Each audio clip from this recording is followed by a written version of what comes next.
오늘 우리에게 주신 말씀은 신약 로마서 11장 13절에서 24절입니다. 말씀을 이제 봉독합니다. 내가 이방인인 너희에게 말하노라. 내가 이방인의 사도인 만큼 내 직분을 영광스럽게 여기노니 이는 혹 내 고륙을 아무쪼록 시기하게 하여 그들 중에서 얼마를 구원하려 함이라. 그들을 버리는 것이 세상의 화목이 되거든 그 받아들이는 것이 죽은 자 가운데서 살아나는 것이 아니면 무엇이리요.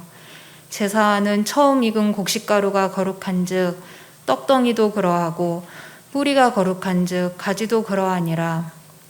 또한 가지 얼마가 꺾이었는데 돌 감람나무인 내가 그들 중에 접붙임이 되어 참 감람나무 뿌리의 진액을 함께 받는 자가 되었은즉 그 가지들을 향하여 자랑하지 말라. 자랑할지라도 내가 뿌리를 보전하는 것이 아니요 뿌리가 너를 보전하는 것이니라. 그러면 내 말이 가지들이 꺾인 것은 나로 접붙임을 받게 하려 함이라 하리니 옳도다. 그들은 믿지 아니함으로 꺾이고 너는 믿음으로 섰느니라. 높은 마음을 품지 말고 도리어 두려워하라. 하나님이 원 가지들도 아끼지 아니하셨은즉 너도 아끼지 아니하시리라. 그러므로 하나님의 인자하심과 준엄하심을 보라. 넘어지는 자들에게는 준엄하심이 있으니 너희가 만일 하나님의 인자하심에 머물러 있으면 그 인자가 너희에게 있으리라. 그렇지 않으면 너도 찍히는 바 되리라. 그들도 믿지 아니하는데 머무르지 아니하면 접붙임을 받으리니 이는 그들을 접붙이실 능력이 하나님께 있음이라. 내가 원 돌 감람나무에서 찍힘을 받고 본성을 거슬러 좋은 감람나무에 접붙임을 받았으니 원 가지인 이 사람들이야 얼마나 더 자기 감람나무에 접붙이심을 받으랴. 이것은 성령으로 기록된 말씀입니다. 네, 지난 주 수요일 말씀 복습하고 가도록 하겠습니다. 제목은 은혜가 은혜되어라는 제목으로 말씀 나눴는데요. 하나님께서는 자기 택한 백성, 자기 자녀들을 결코 버리시지 않는다.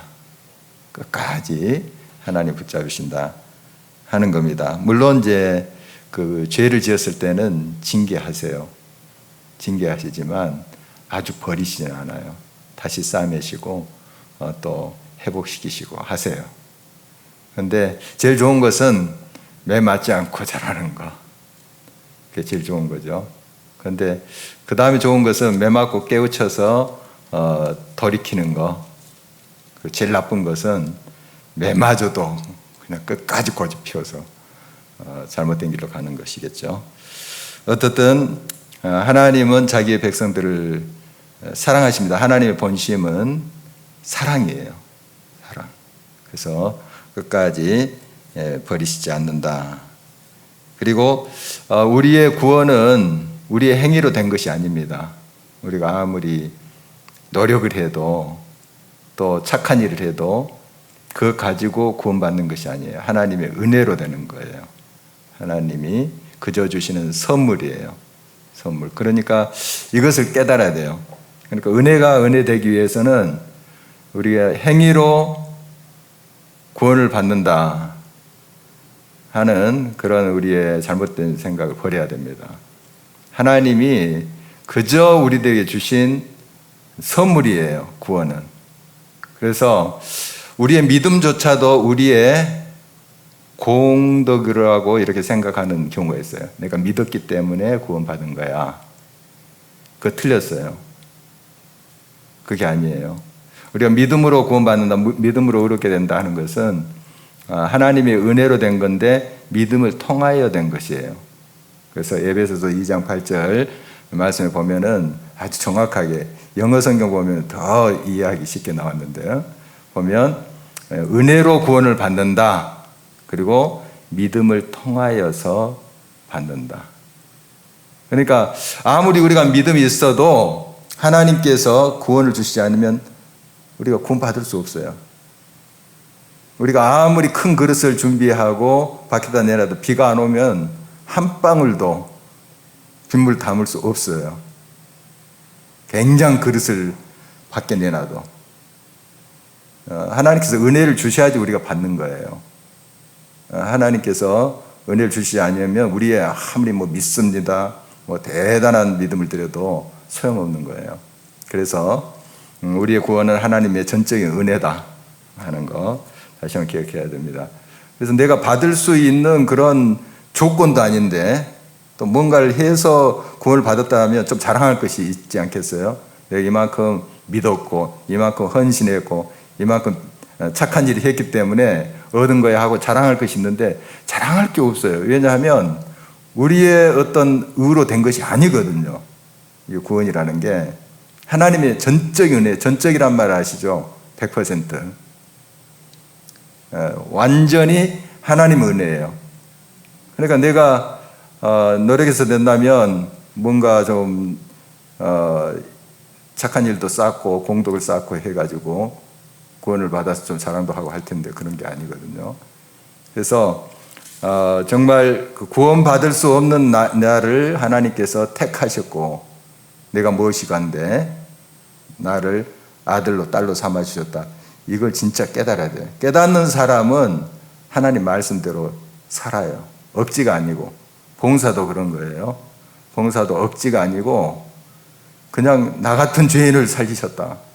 나 같은 죄인을 하나님의 아들, 딸로 하나님의 나라의 상속자로 삼으셨다. 이렇게 굉장한 거거든요. 이게 정말 사실이에요. 사실 우리가 그렇게 생각해 보자가 아니고 사실이 하나님의 나라를 우리가 상속받은 사람들이에요. 대단한 사람이죠. 그러니까 땅 몇만 평만 우리가 상속받아도 대단히 기분이 좋을 텐데 근데 김진아 집사님 좀 그런 거 있죠?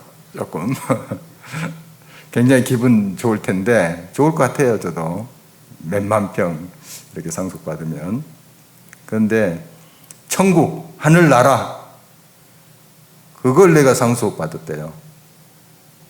참 믿어지기가 참 어렵죠. 그런데 사실이에요. 사실입니다. 우리 주님이 그렇게 우리들에게 은혜를 베풀어 주셔서 이걸 이제 조금씩 우리가 깨달아 가자는 거예요. 우리 다 깨달을 수 없어요. 너무 크니까. 그래서 하나님의 은혜를 이제 우리가 깨달아 가면서 그 깨달음이 올 때 너무 감사하잖아요. 내가 무슨 조건을 채워서가 아니고 뭐 착해서 예뻐서 멋있어서가 아니고 그냥 나를 택하여 너는 내 아들이라 내 딸이라 지명하여 부르셨다는 거예요. 많고 많은 사람 중에 나를 지명하여 불렀다는 것은 누구는 택함을 받지 못했다는 뜻이잖아요. 그런 거 아니겠어요?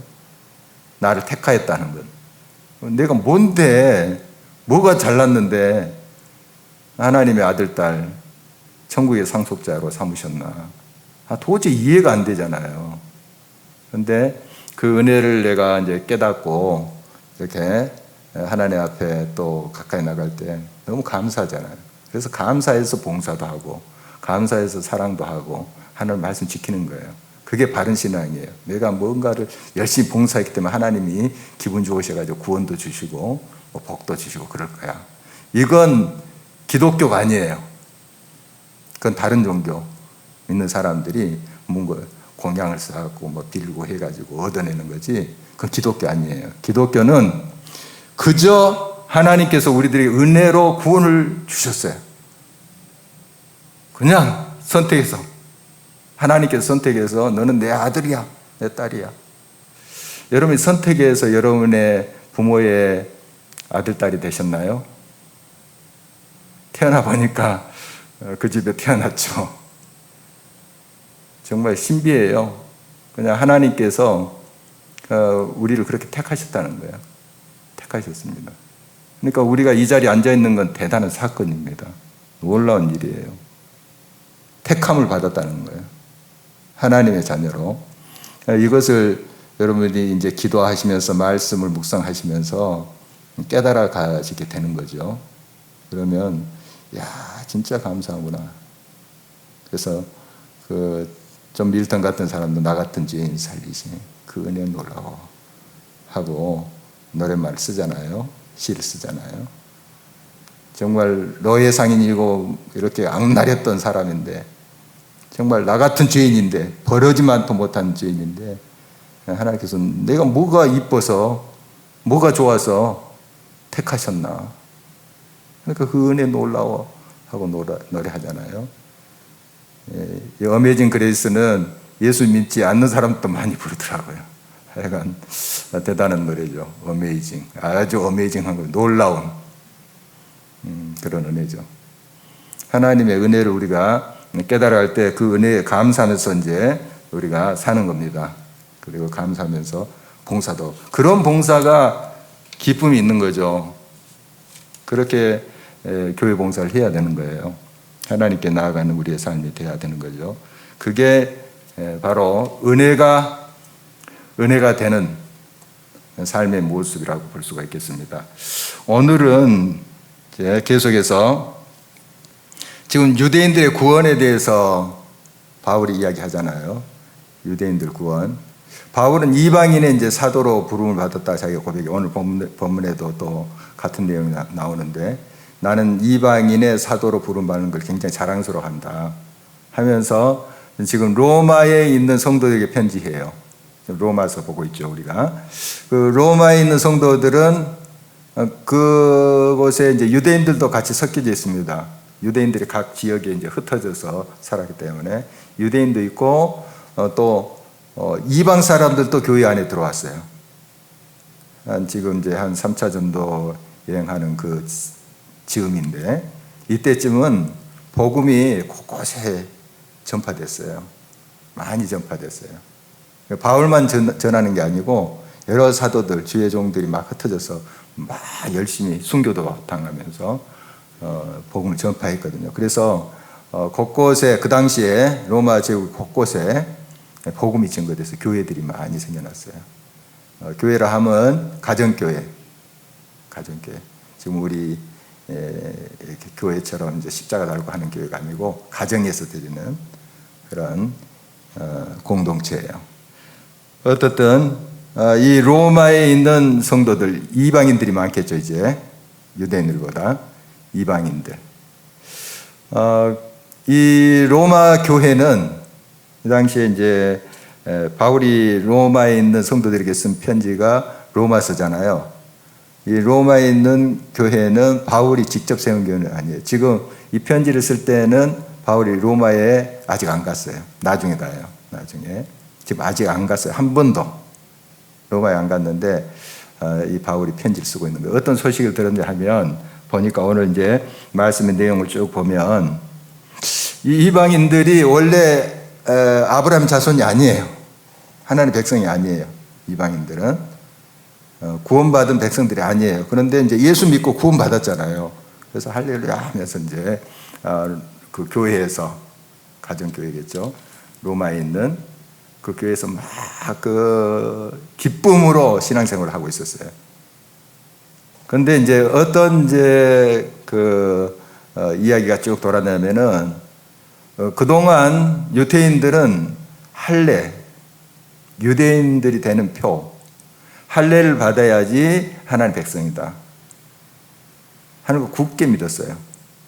그래서 유대인 중에 기독교 되신 분들도 이걸 주장하는 사람들이 많았습니다.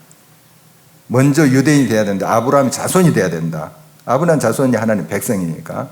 그리고 예수 그리스도를 믿음으로 구원받는다. 이런 생각을 많이 했습니다. 그런데 아브라함의 자손이 표인 그 할례를 받지 않았는데도 성령이 역사해요. 성령이 역사한다는 것은 예수 그리스도께서 참된 구원을 주셨다 하는 표시거든요. 성령이 역사한다는 건 예수 그리스도께서 그 영이 들어오셨다 하는 거예요. 그러니까 할례를 안 받는데도 구원받은 역사들이 일어난 거예요. 대단한 역사들이 일어났어요. 그래서 이 로마에 있는 성도들도 할례 받지 않는 사람들이 있었죠. 유대인들이 아닌 사람들, 이방인들이 들어왔기 때문에 유대인들도 이제 섞여져 있었겠지만 대부분 아마 이방인들이 더 많았을 거예요. 유대인들보다. 그런데 이분들이 할례를 받은 사람들이 아니에요. 아브라함의 혈통적 자손이 아닙니다. 그런데 구원받은 거예요. 성령이 임하고 예수 그리스도의 복음 안에서 그들이 새 사람이 되었어요. 얼마나 기뻤겠으면 막 그 감동해서 찬양하고 정말 신앙생활을 정말 기쁘게 했을 거예요. 그런데 개중에 이런 이제 사람들이 생겨난 겁니다. 유대인들을 좀 무시하는. 그동안 유대인들이 이 이방인들을 무시했어요. 우리는 하나님의 백성이다, 선민이다. 로마의 압제를 받으면서도 그런 자존심은 굉장히 강했거든요. 그런데 오히려 이제 또 어떤 현상이 생기는가? 이제 믿음으로 구원받은 이방인들이 유대인들을 좀 무시하는 그런 분위기가 생겨난 거예요. 좀 상상이 되나요? 이제 그런 이제 배경을 가지고 이 오늘 이제 편지를 좀 봐야 되겠습니다. 여기 보면 자 15절 그들이라고 하는 것은 유대인들이에요. 한번 같이 읽어보도록 하겠습니다. 그들을 버리는 것이 세상의 화목이 되거든 그 받아들인 것이 죽은 자 가운데서 살아나는 것이 아니면 무엇이리요. 그들을 버리시는 것, 이게 이제 무슨 표현인가 하면 우리가 쭉 이제 11장 말씀을 봤는데요. 이 유대인들이 예수 그리스도를 거부했죠. 복음을 거부했어요. 그래서 구원에서 멀어져 버린 거예요. 자기들은 구원받았다, 뭐 하나님 백성이다 하지만 사실 예수님 거부한 사람들이 어떻게 구원을 받습니까? 못 받죠. 그래서 이제 버려진 자들인데 이들이 이제 버려짐으로 유대인들이 구원에서 멀어짐으로 세상의 화목이 되었다. 이건 이제 화목이란 것은 하나님과 우리와의 화해, 그걸 말 구원을 말하는 거죠. 구원이 됐다. 이것은 바로 이방인들에게 그 복음이 전해져서 이제 유대인들이 거부하니까 복음의 물길, 그 생명의 물길을 거부하니까 그 물길 이방인들에게 흘러가서 이방인들의 구원이 되었다. 이런 뜻이에요. 그 받아들이는 것이 버리는 것이 세상의 그런 화목이 되었거든 받아들이는 것이 유대인들이 그 복음을 받아들인다면 이런 뜻이에요. 유대인들이 그 복음을 예수 그리스도를 받아들인다면 얼마나 놀라운 일이 생기겠는가. 죽은 자가 가운데서 살아나는 것이 아니면 무엇이리요. 이 말은 얼마나 놀라운 일이 생기겠는가. 구원의 풍성한 역사가 일어나겠는가. 그런 말이에요. 좀 이 15절 말씀 이제 학자들도 좀 해석하기를 굉장히 어렵다고 그렇게 책들이 써놨더라고요. 보니까. 다시 한번 설명드릴게요. 유대인들이 복음을 거부했어요. 예수 그리스도 거부했어요. 그것이 이방인들에게 구원을 이룰 수 있는 찬스가 된 거예요. 유대인들이 거부했기 때문에 그 물길이 딱 이방인들에게 그래서 세상이 화목이 돼서 세상이 하나님과 화목하게 구원을 받게 된 거죠. 세상이. 그런데 유대인들이 그 복음을 받아들인다면 거부해도 이러한 역사가 일어나는데 그 복음을 받아들인다면 더욱 풍성하게 온 세상에 복음으로 충만할 것이다. 이런 뜻이에요. 그 생명으로 충만할 것이다. 그래서 이 바울이 자기가 이제 이방인의 사도라 하면서 그 사도된 그 목적 하나가 바로 자기 동족 유대인들이 야 이방인들도 구원을 받아 하나님 백성이 되네.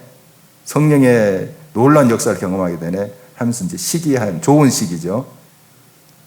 그런 마음을 가지고 주님께로 복음으로 돌아오게 하는 그런 일을 하기 위해서 이방인의 사도 되었다 하는 걸 지금 이야기하고 있는 겁니다. 좀 복잡하나요? 네. 이방인의 사도가 된 목적 중에 하나가 자기 동족 유대인들이 이방인들이 저렇게 구원받고 막 풍성한 은혜를 누리고 있는데 야 우리가 원래 가졌던 건데 저게 그래서 좋은 시기심을 가지고 주님 앞으로 돌아오게 하기 위한 그런 목적이다 하는 걸 계속 설명하고 있는 겁니다. 그래서 바울 사도는 이방인의 사도라고 자기를 소개하지만 항상 그 마음에는 자기 동족 유대인들에 대한 마음이 있어요. 계속 기도하고 또 그의 고백을 보면 얼마나 그 고륙 친척을 위해서 내가 정말 얼마나 기도하고 있는지 하는 그런 표현들 하고 있지 않습니까? 그래서 이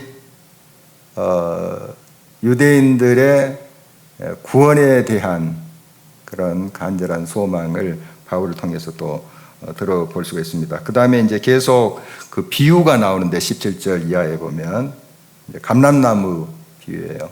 감람나무 비유인데 17절, 18절 한번 우리 계속해서 읽어보도록 하겠습니다. 또한 가지 얼마가 꺾이었는데 돌감람나무인 내가 그들 중에 접붙임이 되어 참감람나무 뿌리에 진액을 함께 받는 자가 되었은즉 그 가지들을 향하여 자랑하지 말라. 자랑할지라도 내가 뿌리를 보존하는 것이 아니요 뿌리가 너를 보존하는 것이니라. 이 돌감람나무로 비유된 게 이방인들 말하는 거예요. 좀 안 좋은 거죠. 돌감나무. 돌배 하면 이제 참 배보다 좀 안 좋은 것을 이야기하죠. 질 나쁜 거. 이방인들을 말하는 거예요. 참 감람나무 누구를 비유한 걸까요? 유대인들. 비유예요. 그런데 너희들 지금 로마에 있는 교인들 이야기하는 거예요. 너희들 돌감람나무인 너희들이 이제 참감람나무에 접붙임을 받았다. 구원을 받았다는 거예요. 이제 구원을 받았다. 그래서 그 참감람나무의 진액을 받아서 접붙임을 받은 돌감람나무 가지인 너희들이 살게 됐다. 살게 됐다. 이런 이제 비유예요. 그래서 너희들 자랑하지 말라. 원래 뿌리는 저 유대인들이 가지고 있는 거다. 유대인들에게 있고 그것을 진액을 빨아서 지금 너희들에게 구원이 이루어졌는데 마치 너희들이 구원을 이룬 것 마냥 그렇게 자랑하고 유대인들을 좀 없이 여기려고 하는가. 그 잘못됐다. 경안하지 말라. 이런 이제 뉘앙스의 말입니다. 그러니까 18절 보니까 그 가지들을 향하여 자랑하지 마. 꺾인 가지들. 유대인들에게 그 생명이 있었죠. 하나님 말씀이 있었고. 그런데 그들이 말씀을 거부했어요. 복음을 거부했어요. 그래서 참 감람나무 그 나무에서 찍혀진 거죠. 그 가지가 유대인들이 찍혀 나가고 그 다음에 그 찍혀진 곳에 돌감람나무인 이방인들이 딱 접붙임을 받았어요. 구원을 받은 거예요. 지금 그렇게 비유를 하고 있는 겁니다. 그래서 너희들이 자랑할 것이 아니다. 구원받는 게 너희들이 무슨 의를 행해서 그렇게 된 것이 아니고 하나님의 다 은혜다 하는 비유의 그런 말입니다. 여기 원해학적으로 보면은 이 비유가 딱 들어맞질 않아요. 원래 이제 돌감람나무에 참감람나무 가지를 붙이는 거예요. 그래서 좋은 열매를 이제 얻는 거죠. 원해학적으로 보면. 그런데 그거랑 딱 들어맞지 않죠. 지금 참감람나무에 감람나무의 가지인 이방인들이 붙어 있는 거잖아요. 그러면 돌감람나무 열매를 맺어요. 어떻든 원해학적으로 그런데 사실 지금 이 비유는 원해학적인 설명을 하려고 하는 것은 아니에요. 바울이 그거 모르겠습니까? 대단한 학자였어요. 그거 모르겠어요. 그 방점은 무슨 돌감람나무 열매를 맺는다. 열매 있지 않고 너희들이 돌감람나무 가지였는데 살 수 없는 죽을 수만 말라서 소용없는 그런 가지였는데 참감람나무 붙어서 살았다 하는데 방점이 있어요. 살았다. 딱 살잖아요. 접붙임 받으면. 거기에 이제 강조점이 있는 거예요. 비유라는 게 항상 여러분 딱딱 맞는 진리는 아니에요. 어떤 진리를 설명하기 위한 이야기예요. 이야기, 예화. 그런데 그 예화 자체를 다 진리인 것 마냥 그렇게 우리가 착각해서는 안 됩니다. 뭔가를 설명하기 위해서 빌려온 이야기예요. 삶의 이야기. 어쨌든 여기 좀 이건 아닌데 좀 이렇게 생각하시는 분 계세요. 원에 대해서 좀 아시는 분. 제가 그래서 거기까지 좀 설명을 드립니다. 어떻든 죽을 수밖에 없는 존재들인데 영원히 형벌받을 수밖에 없는 존재들인 돌 감람나무의 가지들이었는데 참 감람나무에 탁 붙었어요. 예수님 생명 가운데. 그래서 살게 된 거죠. 그래서 이제 구원을 받게 되고 하나님 백성이 된 건데 너희들이 스스로 너희들의 힘으로 구원받는 것처럼 자랑할 수 없다. 교만하지 말라. 이런 이제 뉘앙스의 말입니다. 워낙에 유대인들이 이런 교만을 가지고 있었어요. 유대인들이 얼마나 교만했습니까? 우리는 아브라함의 자손이고 하나님의 백성이다 하면서 이방인들 까봤잖아요. 그런데 이제 교회가 조금씩 왕성해지고 커가니까 교인들이 이 모양이 되는 거예요. 카톨릭, 중세 카톨릭 대단했죠. 우리 이야기 들어보면 막 저기 유럽 가면은 성당들만 봐도 막 대단합니다. 로마에 있는 성 베드로 성당 보면은 막 아주 뭐 기가 막히죠. 대단했습니다. 대단했어요. 그래서 이제 500년 전에 종교 개혁자들이 잘못된 신앙, 말씀에 벗어나는 것들을 바로잡기 위해서 이제 일어났잖아요. 그래서 교회를 새롭게 했습니다. 그래서 우리 개신교가 생겨난 거 아니에요? 한 500년 됐어요. 그런데 지금 우리의 모습 한번 보세요. 어떤 이제 노 사회학자는 그런 지적을 하더라. 크리스찬, 신실한 크리스찬 사회학자인데 지금 한국 교회는 중세 카톨릭보다 더 썩었다. 세속주의, 물질주의, 물량주의 빠졌다. 이런 지적을 하더라고요. 가슴 아픈 그런 지적이죠. 그러니까 한때 그렇게 자만했던 카톨릭, 로마 카톨릭, 로마 교회. 그래서 정말 겸손하게 종교개혁자들이 부르짖으면서 말씀으로 돌아가자. 말씀으로 돌아가자. 그래서 겸손하게 시작했던 이 개신교. 지금 옛날 중세시대 때 로마 교회랑 뭐가 크게 다른가? 교만해졌다는 거죠. 세속화 됐다는 거죠. 다 그렇다고 이렇게 말할 수는 없겠지만 그런 점이 있다 하는 거예요. 지금 로마에 있는 성도들의 모습이 좀 그런 모양이에요. 옛날 유대인들이 했던 그거 그대로 답습하잖아요. 틀은 좀 달라졌어요. 그러나 그 내용을 보면은 똑같아요. 사람이 뭔가 좀 힘을 얻고 뭔가 되는 듯 하면 이렇게 되나 봐요. 교만해지나 봐요. 사울 보세요. 사울왕. 워낙에 겸손한 사람이에요. 잘생겼다고도 이제 성경에 기록되어 있는데 그의 또 행동을 보면 얼마나 겸손한지 몰라요. 어른이 됐는데도 그 아버지의 암나기들을 찾으려고 막 애를 쓰는 모습 보면 굉장히 겸손하잖아요. 또 사람들이 왕을 삼으려니까 막 도망가서 막 숨고 그런 모습도 봐요. 참 겸손한 사람이에요. 참 훌륭한 멋진 사람인데 그가 이제 왕이 됐어요. 힘을 얻게 됐어요. 그리고 이제 다윗이라는 인물이 또 등장하게 되죠. 어떻게 됐습니까? 여러분 아시죠? 교만해졌잖아요. 하나님과 늘 교통하면서 하나님의 뜻을 따라서 하나님의 말씀에 따라서 살아야 되는데 하나님과 점점 멀어져 버렸어요. 이게 교만이에요. 교만. 하나님과 멀어지고 하나님 없이도 나는 살 수 있어. 이런 사람. 이것처럼 교만한 게 없죠. 교만해져 버렸습니다. 힘이 생기니까. 우리가 힘이 생기고 성공, 성취를 할 때 더 자신을 낮춰야 될 이유가 여기 있어요. 항상 자기를 비워야 됩니다. 참 이게 말같이 쉬운 게 아닌가 봐요. 제가 그렇게 힘을 쓰는 자리에 있어 보지 못하기 때문에 길가에 그 담임 목사는 힘쓰는 자리인지 모르겠지만 참 어떤 힘을 쓰는 자리에 올라가면 자기도 모르게 교만해지나 봐요. 목이 좀 이렇게 뻣뻣해지나 봐요. 우리 항상 주의해야 되겠습니다. 주의해야 되겠어요. 작은 공동체이든 큰 공동체이든 마찬가지예요. 정말 늘 더 겸손하고 직분을 맡았으면 더 낮아지고 더 섬기는 자리에 가고 이래야 되지 않겠습니까? 물론 저를 향한 메시지라고도 볼 수가 있습니다.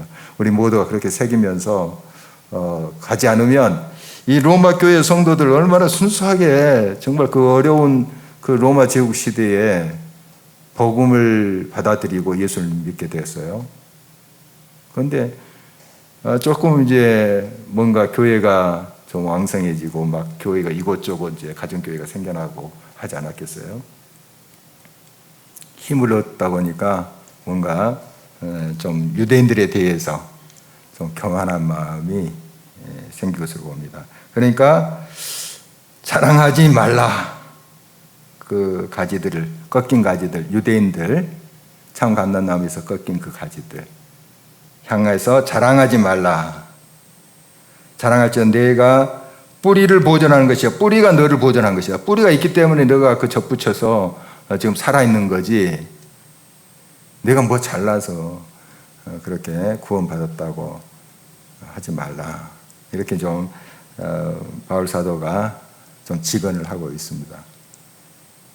바른 신앙인으로 서라 하는 그런 말씀이죠. 항상 우리가 겸손해야 됩니다. 느부갓네살 왕 여러분 기억하시죠? 유대인들을 끌고 가서 포로로 삼았던 그 왕 있죠. 느부갓네살. 베르디 오페라 나부코가 느부갓네살이라는 말이거든요. 나부코. 아주 교만한 왕이에요. 그러니까 어디를 가서나 승승장구하거든요. 이 사람이 군대를 끌고 가면 막 다들 굴복하고 그러니까 막 교만해졌어요. 교만해져 가지고 어떻게 됐냐면은 자기 신상을 세우라 그래요. 신상을 세워서 악기가 연주될 때 다 엎드려 절하라. 그렇지 않으면 죽인다. 얼마나 교만해요. 그러다 결국 어떻게 되는가 하면은 미쳐버리게 됩니다. 그 다니엘서 자세히 나와 있어요. 그래서 소처럼 풀 뜯어먹으면서 이슬 맞으면서 머리가 독수리처럼 이렇게 되면서 아주 처치한 모습이 되어버립니다. 교만은 패망의 선봉이다 하는 말 우리가 기가 닳도록 듣고 있습니다. 정말 이 교만한 것이 우리도 모르게 들어와요. 겸손하듯이 이렇게 막 고실고실 하는 것 같은데 교만한 사람이 또 있을 수 있어요. 그러니까 항상 우리가 우리 자신을 돌아보지 않으면 나도 넘어질 수 있다. 나도 교만해서 또 시험에 들 수 있다 하는 거 기억해야 됩니다. 예수님의 12 제자들 출신들이 어부들이 많아요. 어부들이 최소한 4명 이상인데 어부들이 많습니다. 그리고 대부분 갈릴리 지역 사람들이에요. 갈릴리 지역이라면 수도권이 아니고 그 당시에 그 시골 한경북도 한양이 아니라 예를 들자면 그런 출신들이에요. 북쪽의 갈릴리 지역. 갈릴리 지역이 어떤 곳인가 하면 그 당시에 저 북방에 있는 강대국 있잖아요. 애굽을 치기 위해서 남쪽으로 올 때 이 갈릴리 지역을 밟고 지나가요. 그 다음에 이제 애굽이 북방 정치를 칠 때 이 갈릴리 지역을 밟고 가요. 다 양식 같은 거. 그 군인들이 먹어야 되니까 다 약탈하고 빼서 먹고 치고 올라갑니다. 그러니까 한이 많은 곳이에요. 굉장히 가난했어요. 물론 그 중에 좀 괜찮게 사는 사람도 있었겠죠. 그러나 이제 비교적 그것이 가난하고 짓밟히고 소외되고 그런 지역의 사람들이 갈릴리 사람들이에요. 갈릴리 사람. 예수님의 제자들이 이곳 출신들이에요. 예수님도 어린 시절 그곳에서 자랐어요. 물론 태어나긴 베들레헴에서 태어났지만 사실 그 나사렛 갈릴리죠. 거기서 이제 자라났다는 거 우리 잘 알고 있습니다. 거기 출신들입니다. 이 제자들이. 그리고 학교 제대로 다니는 사람 거의 없어요. 그냥 뭐 고기 잡는데 그물 치는데 무슨 학교 다닐 필요 없어요. 그 당시에 그냥 학교 안 다녔어요. 나중에 이제 베드로가 예수님 이제 부활 승천하시고 설교할 때 사람들이 갈릴리 사람 놀랐어요. 저 사람 무식쟁인데 어떻게 저렇게 설교를 하냐? 성경에 제가 조금 각색했습니다만 성경에 나온 내용이에요. 막 놀랐다고 그랬어요. 베드로 설교 듣고. 그만큼 무식한 사람들이에요. 이 사람들이 힘도 없고 힘도 없는 사람이 무슨 뭐 권력을 가진 사람들입니까? 대단한 출신들입니까? 그런데 이제 예수님을 따라다녔잖아요. 3년 동안 따라다니니까 예수님과 능력도 행하시고요, 막 병자 고치시고 귀신 내쫓으시고 막 죽은 자도 살아났어요. 그러니까 옆에 딱 있으니까 어깨가 으슥해지지 않겠어요? 그러지 않겠습니까? 저라도 좀 그럴 수 있을 것 같은데요. 딱 자기에게는 힘이 없지만 옆에 있는 선생님이, 우리 선생님 주님이 힘이 있잖아요. 그러니까 딱 이렇게 좀 으쓱할 수 있습니다. 그래서 좀 큰 소리로 치고 그래요. 마태복음 19장 보면은 어떤 사람들이 자기 자녀들을 데리고 와서 예수님께 안수해 주기를 바랬어요. 그때 이제 제자들이 막 화를 냈어요. 지금 예수님이 설교하시는데 얘들 오면 시끄럽잖아요. 도움이 안 돼요, 도움이. 그런 계산을 한 거예요. 그래서 그 아버지들한테 막 화를 내고 얘 이렇게 데려와서 이렇게 번거롭게 하냐고. 그 제가 조금 각색한 내용인데 그런 내용이 나옵니다. 예수님께서 뭐라고 하세요? 천국이 이런 어린이와 같은 자들의 것이다 하고 안수해주고 안고 안수해주고 하는 모습 우리가 알죠. 이 제자들 모습 보면 이게 단편적으로 보면 자기들이 무슨 힘이 있습니까, 사실. 그런데 이제 다 그 훌륭하신 선생님 밑에 제자들이 12명이 선택된 으쓱해진 거죠. 으쓱해진 거죠. 그리고 나중에 예수님께서 이스라엘 왕이 될 줄 알았어요. 이 세상의 왕, 정치적인 왕이 될 것으로 알아서 이 사람들이. 예수님이 부활하시고도 그런 의식이 있었어요. 부활하신 다음에도. 그러니까 그런 이제 의식을 가지고 한 자리씩 차지하려고 했어요. 굉장히 높은 관지.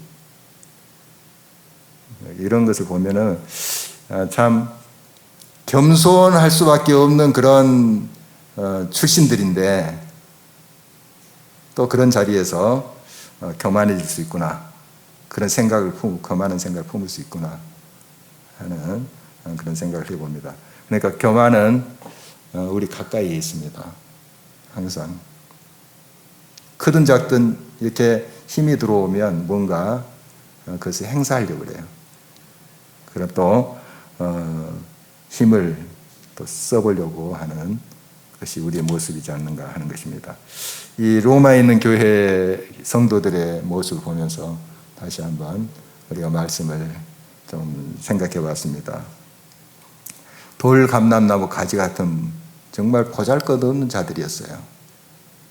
그런데 유대인들이 복음을 거부하고 그들이 이제 참 감람나무 가지에서 이제 가지로서 찢겨져 나갔잖아요. 예수님 거부했으니까. 거기에 자기들이 대신 이제 이방인들이 접붙임을 받았는데, 그럼 감사하면서 정말 주의 은혜 고마워, 놀라워 하면서 찬송하면서 늘 겸손히 섬겨야 되는데, 그렇지 못한 부분이 있었다는 거죠. 그래서 바울이 이제 훈계를 하는 모습을 보게 됩니다. 항상 이러한 그런 모습이 우리 자신에게도 있을 수 있겠다 하는 겸손한 생각을 가지고 주님 앞에 반응했으면 좋겠습니다. 계속 20절 볼까요? 같이 읽겠습니다. 옳도다. 그들은 믿지 아니함으로 꺾이고 너는 믿음으로 섰느니라. 높은 마음을 품지 말고 도리어 두려워하라. 이제 무슨 말씀인지 알겠죠? 제가 자세히 설명해서. 이 말씀이 무슨 뜻인지 알겠죠? 20절. 그들은, 유대인들은 믿지 아니함으로 꺾이고 참 감람나무 가지에서 꺾이고, 그 다음에 너는 믿음으로, 너는 이제 이게 단수로 받고 있는데 로마 교회 성도들을 단수로 받고 있어요. 너는 믿음으로 섰느니라. 믿음으로 접붙임을 받았느니라. 그래서 은혜지 않은가? 높은 마음 품지 마라. 교만하지 말라. 그리고 도리어 두려워하라. 이 두려워하는 것은 뭐 두려워 벌벌 떨고 살아라는 것이 아니고 항상 근신하면서 겸손하게 하나님의 은혜에 감사하면서 살아라 하는 그런 교훈입니다. 그래서 항상 우리는 이제 겸손하게 믿음으로 나가야 됩니다. 그 믿음은 겸손한 자의 것이에요. 교만한 자는 믿지 않습니다. 교만한 자는 믿지 않아요. 하나님 믿지 않아요. 겸손한 자가 믿어요. 자, 22절 계속 한번 볼까요? 22절. 함께 또 읽어봅니다. 그러므로 하나님의 인자하심과 준엄하심을 보라. 넘어지는 자들에게는 준엄하심이 있으니 너희가 만일 하나님의 인자하심에 머물러 있으면 그 인자가 너희에게 있으리라. 그렇지 않으면 너도 찍히는 바 되리라. 준엄하심과 인자하심 이 두 가지가 나오죠. 준엄하심. 교만한 자 믿지 않아요. 그러면 믿지 않은 자에게는 그 준엄하심의 심판이 있어요. 아주 무섭습니다. 믿지 않는 거 불신이 가장 큰 죄예요. 우리 세상 법에는 뭐 믿지 않는다, 다른 사람들과 믿지 않는다. 그러면은 어떻게 법에 저촉됩니까? 경찰차 출동 안 합니다. 안 해요. 그러나 우리 이 믿음에 있어서 신앙생활에 있어서 하나님을 믿지 않는 거 가장 큰 죄예요. 믿지 않으면 지옥이에요. 믿으면 천국. 대단한 거예요. 그러니까 믿지 않는 게 얼마나 큰 죄인지 여러분 아셔야 돼요. 그래서 여기 불신앙, 교만에서 왔다 그랬죠. 아까 교만한 자가 믿지 않아요. 하나님 믿지 않아요. 그러면 준엄함이 있습니다. 준엄한 심판이 있고, 인자하심 누구의 몫인가 하면 반대로 겸손한 자, 믿는 자, 하나님을 인정하고 하나님 앞에 겸손히 나아가는 자, 그에게 인자하심이 있는 거죠. 그래서 항상 구원을 하나님의 은혜로 된 것을 확신하면서 겸손함으로 끝까지 하나님을 믿고 의지할 때 하나님이 인자하심의 그 손길을 우리가 늘 경험하게 될 것입니다. 그래서 바울은 이렇게 계속 이제 24절에 이런 말씀을 하고 있는데요. 한번 읽어보도록 하겠습니다. 내가 원 감람나무에서 찍힘을 받고 번성을 거슬려 좋은 감람나무에 접붙임을 받았으니 원 가진 이 사람들이야 얼마나 더 자기 감람나무에 접붙이심을 받으랴. 자, 내가 여기 이제 로마 교회 성도들, 내가 원 돌 감람나무에서 찍힘을 받았죠. 돌 감람나무 가지였잖아요. 근데 이제 딱 떨어져 나서 우상 문화, 또 세상의 그런 가치관을 따랐던 곳에서 이제 떨어져 나왔어요. 떨어져 나와서 이제 좋은 감람나무에 접붙임을 받았죠. 네. 받았으니 원가지인 이 사람들, 유대인들, 원가지에서 그 좋은 가지가 이제 유대인들이 찢겨 나왔잖아요. 복음을 거부했기 때문에. 그런데 이들이 다시 접붙임을 받는 게 얼마나 더 쉽겠느냐 하는 거예요. 돌감람나무인 너희들 이방인들이 이 참감람나무에 접붙임 받은 것도 은혜인데 그들이 자기들의 감람나무, 참감람나무에 다시 접붙임 받는 거 얼마나 더 쉽겠는가 하는 말씀이에요. 그러니까 무슨 말이냐면 너희들 교만하지 말라. 왜 이렇게 너희들 구원받은 게 너희들의 의냐 선행이냐. 아니다. 은혜다. 하나님 은혜고 지금 너희들이 정말 이 성령 충만함을 받고 그런 은혜를 경험하고 하는 게 다 하나님의 놀라운 선물인데 이렇게 교만함을 가지고 유대인들을 업신여기려 하고 유대인들이 했던 그 일, 유대인들이 이렇게 교만했잖아요. 너희들도 그걸 또 그대로 답습하려고 하는가 하는 그런 기적이라고 볼 수 있습니다. 오늘 이제 말씀의 제목을 이렇게 이제 제가 붙여봤습니다. 그때를 잊지 말고. 그때가 이제 언젠가요? 돌 감는 나무 가지였던 때. 잊지 말고. 우리가 죄인 되었을 때 도저히 소망이 없고 지옥 행복을 받을 수밖에 없었던 그런 우리들 아닙니까? 복음에 밖에 있었고 그리스도 밖에 있었고 그런 우리들을 주님께서 무엇이 간데 건지시고 천국 백성을 삼아주셨어요.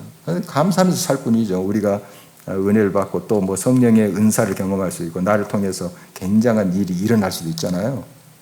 여러분을 통해서도 하나님이 일하십니다. 뭐 사람이 병을 고칠 수도 있고 또 많은 사람들이 회복될 수도 있고 이런 일을 여러분을 통해서 하세요. 하나님이 할 때 그때를 기억해야 돼요. 정말 나의 나 된 것은 하나님 은혜고 나를 통해서 하나님이 하시는 것이지 내가 으쓱하고 내가 교만해지고 그럴 일은 아니다. 우리가 이건 알긴 알면서도 나도 모르게 힘이 들어가고 나도 모르게 뭔가 교만해지고 하는 경우가 참 많기 때문에 더 깨어있자. 그때를 잊지 말자. 겸손하자 하는 의미로 말씀을 나눠봤습니다. 같이 기도하도록 하겠습니다.